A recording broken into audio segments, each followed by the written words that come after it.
নমস্কাৰ স্বাগতম জনাইছো পুৱাৰ শিৰোনামলৈ আৰম্ভণিতে এক ব্ৰেকিং নিউজ ধুবুৰী কোকৰাঝাৰ সীমান্তৰ নিউ পানবাৰীতে শোকাবহ পথ দুৰ্ঘটনা যাত্ৰীবাহী বাছ আৰু ট্ৰেক্টৰৰ মুখামুখি সংঘৰ্ষত দুজন থিতাতে নিহত ট্ৰেক্টৰ চালক আবুল হুছেইন আৰু শ্ৰমিক গিয়াছুদ্দিন আহমেদ আহত আন কেইজনক চিকিৎসালয়ত ভৰ্তি কৰা হৈছে যাত্ৰীবাহী বাছখন ধুবুৰীৰ পৰা গোৱালপাৰা অভিমুখে গৈ থকা অৱস্থাত 17 নং ৰাষ্ট্ৰীয় ঘাইপথত সংঘটিত হৈছে এই শোকাবহ দুৰ্ঘটনাটি পুনৰবাৰ জনাইছো যে ধুবুৰী কোকৰাঝাৰ সীমান্তৰ নিউ পানবাৰীত সংঘটিত হৈছে এক ভয়ংকৰ পথ দুৰ্ঘটনা যাত্ৰীবাহী বাছ আৰু ট্ৰেক্টৰৰ মুখামুখি সংঘৰ্ষত থিতাতে নিহত দুজন ট্ৰেক্টৰ চালক আৰু আবুল হুছেইন আৰু শ্ৰমিক গিয়াছুদ্দিন আহমেদ আহত আন কেইজনক স্থানীয় চিকিৎসালয়ত ভৰ্তি কৰা হৈছে যাত্ৰীবাহী বাছখন ধুবুৰীৰ পৰা গোৱালপাৰা অভিমুখে গৈ থকা অৱস্থাত 17 নম্বৰ ৰাষ্ট্ৰীয় ঘাইপথত এই দুৰ্ঘটনাটি সংঘটিত হয়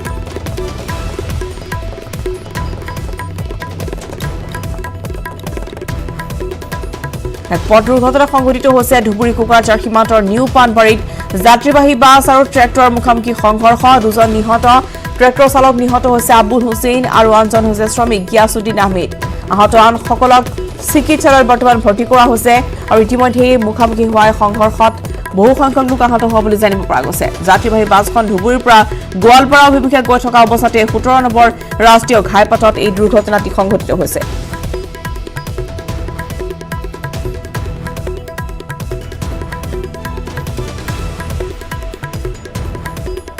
শিলচৰ কাণ্ডক লৈ প্ৰতিক্ৰিয়া মন্ত্ৰী হিমন্ত বিশ্ব শৰ্মাৰ ঘটনাৰ সন্দৰ্ভত ইতিমধ্যে গোচৰ পঞ্জীয়ন হৈছে শীঘ্ৰে দোষীক উচিত শাস্তি দিয়া হ'ব ৰহাত শনিবাৰে ঐতিহাসিক বীৰ ৰজা জুঙাল বলহুৰ আবক্ষ মূৰ্তি উন্মোচন কৰি এই মন্তব্য কৰিছে মন্ত্ৰীগৰাকীয়ে ইতিহাস প্ৰসিদ্ধ তিৱা বীৰজনাৰ স্মৃতি বিজড়িত ৰহাৰ জুঙাল বলহু গাঁৱত 27 ফুট উচ্চতাৰ এই প্ৰতিমূৰ্তি উন্মোচন কৰা হয় এই প্ৰতিমূৰ্তিৰ জৰিয়তে তিৱা বীৰজনৰ শৌৰ্য বীৰ্যৰ কথা নৱ প্ৰজন্মৰ মাজত সজীৱ হৈ থাকিব বুলি তেওঁ মন্তব্য কৰে উল্লেখযোগ্য যে 1 কোটি টকাৰ ব্যয়েৰে মূৰ্তিটো নিৰ্মাণ কৰিছে বিশিষ্ট শিল্পী বীৰেন সিংহই এই প্ৰতিমূৰ্তি উন্মোচনী অনুষ্ঠানত জলসম্পদ মন্ত্ৰী কিশোৰ মহন্ত পিয়ুষ হাজৰিকা স্থানীয় বিধায়ক ডিম্বেশ্বৰ দাস উপস্থিত থাকে আজমলতো এতিয়া এফআইআৰ ৰেজিষ্টাৰ্ড হৈছে আৰু সেইটো বিষয়ে আগবাঢ়ি যাব যোনটো পাকিস্তান জিন্দাবাদ তেওঁ কৈছে যে নাই কোৱা তেওঁ ক'লে হ'ব নেকি আমাৰ কাণবিলাকত কিবা ভেড়া লগোৱা আছে নেকি গুৱাহাটীৰ ৰাণীৰ পৰা 21 অক্টোবৰত অপহৃত হোৱা ধুবুৰী জিলাৰ মহিবুল হক হাফিজুৰ ৰহমান আৰু নুৰ জামালক মুমূৰ্ষ অৱস্থাত গোৱালপাৰা আৰক্ষীয়ে অভিযান চলাই মেঘালয়ৰ অৰণ্যৰ পৰা উদ্ধাৰ কৰিছে গুৱাহাটীৰ গড়চুকত ভাড়াতীয়া হিচাপে থকা এগৰাকী মহিলাই ধুবুৰীৰ মহিবুল হক হাফিজুৰ ৰহমান আৰু নুৰ জামালক ব্যৱসায়ৰ সূত্ৰে ফোনযোগে মাতি ৰাণীৰ অসম মেঘালয় সীমান্তত গাৰু পুগ্ৰপথিক ঘাটত গতাই দিয়ে পিছদিনা মহিবুল হকে ব্যৱহাৰ কৰা নিচান বাহনখন আগিয়া থানাৰ অন্তৰ্গত হলমাৰীত আৰক্ষীয়ে উদ্ধাৰ কৰাৰ পিছতে ঘটনাটোক লৈ আৰক্ষীয়ে তদন্ত আৰম্ভ কৰে আগিয়া থানাৰ ডিএছপি আৰু ওচিয়ে অভিযান চলাই যোৱা 3 নৱেম্বৰত অপহৰণ কাণ্ডৰ মূল নায়িকা বেউটি বেগমক ধূপধাৰাৰ মাতৃগৃহৰ পৰা আটক কৰে বিউটিৰ স্বীকাৰোক্তিতে তেওঁৰ স্বামী নিজাম আনসাৰী আৰু আন এজন সহযোগী হাৰেছ আলীক গোৱালপাৰাত আৰক্ষীয়ে গ্ৰেপ্তাৰ কৰিছে আৰু 3জনকৈ লোকক ইতিমধ্যে উদ্ধাৰ কৰিছে তেওঁলোকে এটা গেং এটাৰ পাল্লাত পৰিছে এইটো একচুৱেলি হানি ট্ৰেপিং গেঙো হয় আৰু সেই তদন্তত আমি গোটেইখিনি সাইন্টিফিক ইনভেষ্টিগেশ্যন কৰি আমি ধূপধাৰাৰ পৰা প্ৰথমতে এগৰাকী মহিলাক আমি আটক কৰোঁ এৰেষ্ট কৰোঁ আৰু এৰেষ্ট কৰাৰ পিছত তেওঁৰ স্বীকাৰোক্তিৰ ভিত্তিত তেওঁৰ হাজবেণ্ড নিজাম আনসাৰী দেন ইউছুফ আনসাৰী হাৰেজ আলী এওঁলোকৰ এটা গেং আছিলে প্ৰি প্লেন কৰি ল'ৰাকেইজনক মাতি লৈ পেলাই তাৰপিছত তেওঁলোকক অপহৰণ কৰি তেওঁলোকক অসম আৰু মেঘালয়ৰ তেওঁলোকক সীমান্তৱৰ্তী অঞ্চল এটাত তেওঁলোকক ৰাখিছিলে আমি এতিয়ালৈকে 4জনকৈ আমি অপৰাধীক এতিয়ালৈকে কৰায়ত্ব কৰিছোঁ তেওঁলোকক অপহৰণ কৰাৰ পিছত পৰিয়ালৰ ওচৰত ফোন দাবী আহি আছিলে তো তেওঁলোকৰ ফোন ৰেকৰ্ডছবোৰো আছিলে ফোন কলবিলাকো গোটেই আছিলে নাম্বাৰবোৰ তেওঁলোকক ভালেখিনি এটা এমাউণ্ট এটা ৰেঞ্চম বিচাৰিছিলে কিন্তু তেওঁলোকে টকা দিব লগা নহ'ল আমি তেওঁলোকক মানে উদ্ধাৰ কৰিবলৈ সক্ষম হ'লোঁ আমি যেতিয়া উত্তৰাখণ্ডৰ পৰ্বতৰাণীৰ কথা ভাবো তেতিয়া আমি ইয়াৰ সুবিস্তৃত প্ৰাকৃতিক সৌন্দৰ্য আৰু সম্ভাৰৰ কথাই ভাবো কিন্তু এই দৃষ্টিনন্দৰ দৃশ্যই লুকুৱাই ৰাখে উত্তৰাখণ্ডৰ এক ৰুঢ় বাস্তৱ জলসংকট বনাঞ্চল ধ্বংস আৰু প্ৰাকৃতিক জলস্ৰোত বিলুপ্তি হৈ অহাৰ নিষ্ঠুৰ বাস্তৱ কিন্তু তাৰ মাজতে একাংশ লোকে জল সংৰক্ষণৰ বাবে কেনেদৰে কৰিছে সংগ্ৰাম এয়া এক প্ৰতিবেদন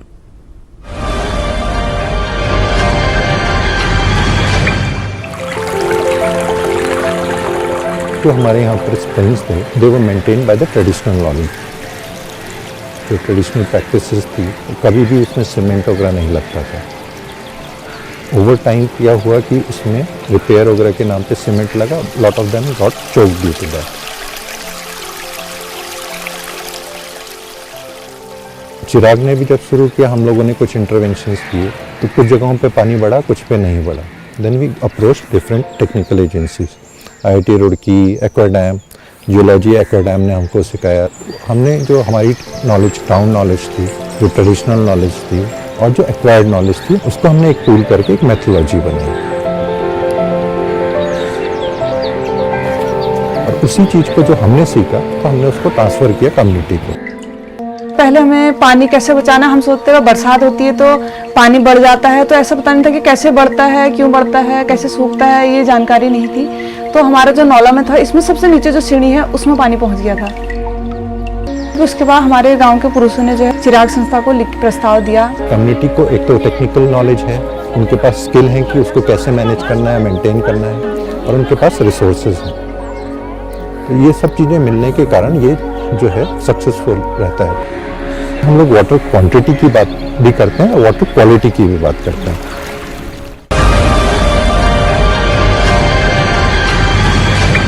মূল্য বিশেষকৈ শাক পাচলিৰ মূল্য বৃদ্ধিয়ে কোঙা কৰিছে সৰ্বসাধাৰণ জনতাক. মূল্য বৃদ্ধি ৰোধৰ বাবে যোগান বিভাগ তথা চৰকাৰে ইখনৰ পিছত সিখন বৈঠক পাতি ৰোধ কৰাৰ চেষ্টা কৰিছে যদিও এতিয়াও সুফল পোৱা নাই সাধাৰণ জনতাই. আজিও চৰকাৰে নিৰ্ধাৰণ কৰি দিয়া দামত জনতাই পোৱা নাই পিঁয়াজ. প্ৰতি কেজি পিঁয়াজৰ 56 পৰা 57 টকা নিৰ্ধাৰণ কৰিছিল যদিও আজিও 70-80 টকাতে ক্ৰয় কৰিবলগীয়া হৈছে পিঁয়াজ. আনহাতে আলুৰ চৰা দামে মাধমাৰ সোধাইছে জনতাক. মূল্য বৃদ্ধি ৰোধ কৰিব নোৱাৰা যোগান বিভাগ চৰকাৰৰ ব্যৰ্থতাৰ বাবেই ৰাজ্যত অব্যাহত আছে প্ৰতিবাদী কাৰ্যসূচী. গহপুৰৰ দেওবৰীয়া সাপ্তাহিক বজাৰতো আজি পিঁয়াজৰ মূল্য 60 পৰা 68 টকা পৰ্যন্ত পাইছেগৈ. পূৰ্বতে 80 টকা ক্ৰয় কৰিবলগীয়া হৈছিল পিঁয়াজ. চৰকাৰে পিঁয়াজৰ মূল্য নিৰ্ধাৰণ কৰাৰ পিছতে কিছু পৰিমাণে হ'লেও দাম আজি কমিছে যদিও 60 পৰা 68 টকা এতিয়াও হৈ আছে. ভিন্ন দোকানত ভিন্ন দাম দেখা গৈছে বজাৰত. আগবাঢ়িছো গহপুৰৰ পৰা পলাশ ফুকনৰ প্ৰতিবেদন. মই বৰ্তমান দেওবৰীয়া সাপ্তাহিক বজাৰত উপস্থিত আছোঁ আৰু যিহেতু চৰকাৰে পিঁয়াজৰ নিৰ্ধাৰিত এক দাম নিৰ্ধাৰণ কৰিছিল আৰু তাৰ পাছত আচলতে দেওবৰীয়া সাপ্তাহিক বজাৰত পিঁয়াজৰ কিমান দাম হৈছে আৰু আচলতে গ্ৰাহকসকলে কিমান দৰত কিনিবলগীয়া হৈছে সামগ্ৰী পৰিস্থিতি আমি বুজ ল'ম. এই মুহূৰ্তত কেমেৰা সৈতে দেখুৱাবলৈ অনুৰোধ কৰিছোঁ. এইখন হৈছে দেওবৰীয়া সাপ্তাহিক বজাৰ. ইয়াত পিঁয়াজ আচলতে ইয়াত বেগে বেগে পিঁয়াজ ওলাইছে, কিন্তু মূল্য কিমান? গ্ৰাহক আছে, প্ৰথমে আমি গ্ৰাহকৰ পৰা জানিব বিচাৰিম. দাদা কওকচোন, আপুনি পিঁয়াজ ল'লে? অভিনন্দন গ্ৰহণ কৰিব. আপোনালোকে যি প্ৰচেছ লৈছে প্ৰশংসনীয়. আজি মই পিঁয়াজৰ কেজি 60 টকাকৈ লৈছোঁ আৰু আলু দাম প্ৰায় 45কৈ লৈছোঁ. যিহেতু চৰকাৰে দাম নিৰ্ধাৰণ কৰিছিলে পিঁয়াজৰ, আপুনি কি ক'ব? 60 টকা হৈছে, 60কৈ লৈছোঁ মই, গতিকে দামটো কমিব লাগে. হয়, 60কৈ লৈছে যথেষ্ট. প্ৰথম অৱস্থাত কিন্তু 80 টকা পৰ্যন্ত পাইছিলে, তাৰপাছত এতিয়া 60 টকা হৈছে আৰু এনেদৰে মই দেখাই আছোঁ. দাদা কি ক'ব? পিঁয়াজৰ দাম যথেষ্ট হৈছে. পিঁয়াজৰ দাম আজিতো অকণমান আনখনতকৈ অকণমান 2 টকা কমিছে যোৱা বজাৰতকৈ. হয়, আজি পাইকাৰী আপোনাৰ 68 কৈছে.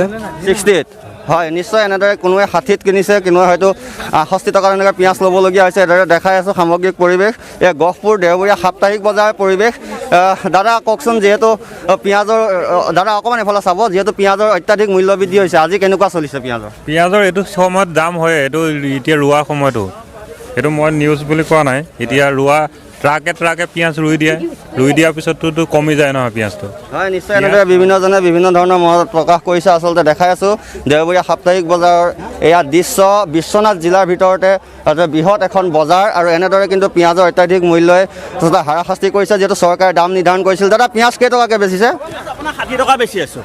পিঁয়াজ 60 টকা কেজি বেচি আছোঁ. অলপ কমিছে নেকি আজি? আজি অলপ কমিছে আপোনাৰ. প্ৰথম অৱস্থাত 80 টকা পৰ্যন্ত পাইছে. হয় পাইছিলে, 80 টকা পাইছিলে. এতিয়া বৰ্তমান আলু বেচিছোঁ 40 টকা, নতুন আলু আপোনাৰ বেচিছোঁ 50 টকা. হয়, নিশ্চয় কিছু পৰিমাণে আচলতে চৰকাৰে যেতিয়া দাম নিৰ্ধাৰণ কৰি দিছিলে তাৰ পাছৰ পৰা কিছু পৰিমাণে আচলতে 5-10 টকা কমিছে. প্ৰথম অৱস্থাত কিন্তু ইয়াত 80 টকা পৰ্যন্ত পিঁয়াজ বিক্ৰী হৈছিলে. এনেদৰে আমি দেখাই আছোঁ ইয়াত দেওবৰীয়া সাপ্তাহিক বজাৰৰ দৃশ্য. এজন গ্ৰাহক পাইছোঁ. দাদা দাম কিমান কৈছে পিঁয়াজৰ? 68. আগতকৈ কমিছে নেকি? বাঢ়িছে. হয় আৰু আছে দাদা অকণমান ৰ'ব. হয়, এনেদৰে দেখিছোঁ যথেষ্টখিনি গ্ৰাহক আছে. আপুনি পিঁয়াজ কিনিছে? হয়, কিনিছোঁ. হয়, কিমান কৈছে দাম? 60 টকা. 60 টকা. বাঢ়িছে নে অকণমান কমিছে? 22 হাজাৰ লাগিছে হৈছে নেকি প্ৰথমতে কিমান কিনিছে প্ৰথমতেতো বহুত আছিলে তাৰপিছতে কমিছিলে কমাৰ পিছত এতিয়া আকৌ অকণমান উঠিছে দামটো হয় নিশ্চয় এনেদৰে আমি দেওবৰীয়া সাপ্তাহিক বজাৰৰ দৃশ্য দেখালোঁ এনেদৰে আমি দেখাবলৈ চেষ্টা কৰিছোঁ দেওবৰীয়া সাপ্তাহিক বজাৰৰ দৃশ্য আচলতে পিঁয়াজৰ এটা নিৰ্দিষ্ট এই মুহূৰ্তত এইখন বজাৰত দাম নাই কোনোৱে 60ত যদি ক্ৰয় কৰিবলগীয়া হৈছে কোনোৱে 68 টকাত ক্ৰয় কৰিছে কোনোৱে কৈছে আগতকৈ দাম কমিছে কোনোৱে কৈছে বাঢ়িছে গোটেই বিষয়টো আচলতে গোটেই পিঁয়াজৰ দামৰ সম্পৰ্কত যিটো মূল্য বৃদ্ধি হৈছে আচলতে গোটেই বেবেৰী বাং দৰে হৈ পৰিছে নিৰ্দিষ্ট এটা কিন্তু দাম কোনো এখন বজাৰত দেখিবলৈ পোৱা নাই শিলচৰত পাকিস্তান জিন্দাবাদ ধ্বনিক লৈ মন্ত্ৰী হিমন্ত বিশ্ব শৰ্মাই কৰা মন্তব্যত প্ৰতিক্ৰিয়া প্ৰকাশ কৰিছে অসম প্ৰদেশ কংগ্ৰেছৰ তত্বাৱধায়ক জিতেন্দ্ৰ সিঙে পাকিস্তান জিন্দাবাদ দিয়া সকলক 24 ঘণ্টাৰ ভিতৰত গ্ৰেপ্তাৰ কৰাৰ দাবী জিতেন্দ্ৰ সিঙৰ আৰু যদি দোষীক গ্ৰেপ্তাৰ কৰিব নোৱাৰে তেনেহলে অসম চৰকাৰৰ মন্ত্ৰীয়ে বিভ্ৰান্তি বিয়পোৱাৰ অভিযোগ জিতেন্দ্ৰ সিঙৰ সেইগৰাকী মন্ত্ৰীক হাতত হাত কৰি লগাই জেললৈ প্ৰেৰণ কৰাৰ দাবী তুলিছে কংগ্ৰেছৰ নেতাগৰাকীয়ে আনহাতে শিলচৰ কাণ্ডৰ দোষী শীঘ্ৰে গ্ৰেপ্তাৰ দাবী কৰিছে সাংসদ গৌৰৱ গগৈ या तो 24 घंटे के अंदर ये बताएं कि हमारे देश के अंदर पाकिस्तान जिंदाबाद के नारे कैसे लग सकते हैं और अगर नहीं बता सकते और अफवाह फैला रहे हैं चुनाव को पोलराइज कर रहे हैं तो उस मंत्री के हाथ में हथकड़ी डाल के उसको जेल में डालिए मंत्री को जेल में डालने की जरूरत है देशद्रोही के कानून के तहत मंत्री को जेल में जाना चाहिए বিজেপি দলৰ বিধায়কসকল আপুনি শিলচৰ এয়াৰপৰ্ট লৈ ডাঙৰ ডাঙৰ আপোনালোকে বাইট দিলে ডাঙৰ ডাঙৰ আপোনালোকে টুইট দিলে মই লগে লগে কলো কি কোনোবা অসমীয়া নাগৰিক কোনো ভাৰতীয় নাগৰিক কোনো অন্য দেশৰ কেতিয়াও জিন্দাবাদ নকৰিব মই স্পষ্ট কৈছো যদি এনেকুৱা কোনোবা ওলাইছে তেতিয়া অসমৰ আৰক্ষী বিজেপি চৰকাৰে নিৰ্দেশ কিয় নিদিয়ে कि 1 घंटा ভিতৰত যিকোনো মানুহ এনে ধৰণৰ স্লোগান দিছে তেওঁক 1 ঘন্টা ভিতৰত ধৰা সাহস কৰক অসমৰ আৰক্ষীসকলে ৰঙাপাৰাত ক্ৰমান্বয়ে বৃদ্ধি পাইছে হাতী মানুহৰ সংঘাত হাতী খেলিবলৈ যোৱা ৰাইজৰ বাবে সুচা ললে বন্যহস্তীয়ে সমূহ সময়ত বন্যহস্তী আৰু মানুহ এই দৃশ্যৰ ৰঙাপাৰাৰ খাদ্যৰ সন্ধানত বনাঞ্চলৰ পৰা ওলাই অহা হাতীৰ জাকে বাগিচা অঞ্চলত সন্ত্ৰাসৰ সৃষ্টি কৰি আহিছে যাৰ বাবে ৰাইজ ওলাই আহিলে হাতী খেদিবলৈ অহা ৰাইজক উভতি ধৰিলে হাতীয়ে যদি বন্যহস্তীয়ে মানুহ খেদিছে আকৌ কেতিয়াবা মানুহে হাতী খেদিছে ৰঙাপাৰাত এনেদৰে প্ৰতিদিনে চলিছে হাতী মানুহৰ সংঘাত বন্যহস্তীৰ জাকে খেদি পথাৰ খাই তহিলং কৰিছে যাৰ পৰিণতিত এতিয়া হাতী আৰু মানুহৰ সংঘাতে তীব্ৰ ৰূপ ধাৰণ কৰিছে কুম্ভকৰ্ণ নিৰ্যাত থকা বিয়াগুম বন বিভাগে বন্যহস্তীৰ জাকসমূহ পুনৰ বনাঞ্চললৈ খেদি পঠোৱাৰ ক্ষেত্ৰত কোনো ধৰণৰ পদক্ষেপ গ্ৰহণ নকৰাত এতিয়া ক্ষোভিত হৈ পৰিছে ৰাইজ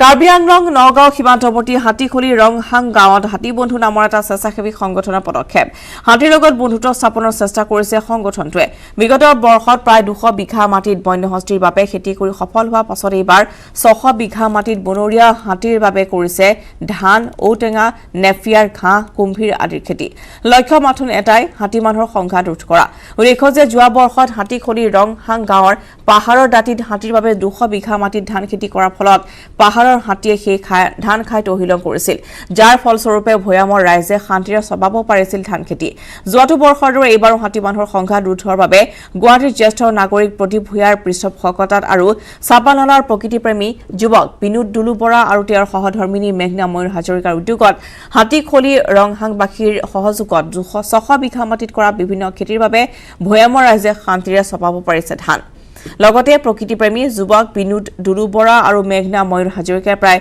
3 মাহ সময় ধৰি গছৰ ফেৰেঙনিত সজা টঙিতে থাকি বন্যহস্তীক সুৰক্ষা প্ৰদান কৰি আহিছে উল্লেখযোগ্য যে হাতী বন্ধুৰ এই প্ৰচেষ্টাই হস্তি প্ৰেমৰ উৎকৃষ্ট নিদৰ্শন দাঙি ধৰিছে আলতে পাই যায় ভৰাল ভাঙে পাঘৰ ভাঙে এতিয়া মানে বহুত মানে ৰাইজে মানে ধান পাইছে আৰু চপাব পাইছে এবাৰ হাতী উপদ্ৰৱ কম আৰু মানে কি কঁঠাল পকা কঁঠাল খাব পাইছো এইবাৰ আমি ঝাৰু যিটো নেটিভ গ্ৰাছ যিটো আমাৰ ব্ৰুম গ্ৰাছ বুলি কয় সেই ঘাঁহটো হাতীৰ একে প্ৰিয় খাদ্য এইটো কোনো বাহিৰা ঘাঁহ নহয় কাৰ্বি আংলঙৰ পৰা কালেক্ট কৰি আমি ইয়াত ৰুই দিছো আৰু ৰুই দিয়াৰ ফলত হাতীখিনিয়ে খুব সুন্দৰকৈ আহি এই ঘাঁহখিনি খাইছেহি 200 বিঘা ধান খেতিৰ লগতে হাতী কৰিডৰতে আমি ঝাৰু খেতি নেপিয়াৰ গ্ৰাছ আৰু বেলেগ সেপলিংছ লগাইছো হাতীয়ে খোৱা সেই গতিকে তলৰ জনাঞ্চলৰ ৰাইজৰ ধান চপাবলৈ সক্ষম হৈছে আৰু সোণালী ধান পথাৰতে মৰণা মাৰি পেলাই ভঁৰাললৈ চপাইছে। হাতী খাদ্য সুৰক্ষিত কৰিব পাৰিলে আমাৰ এই হাতী মানুহৰ সংঘাতটো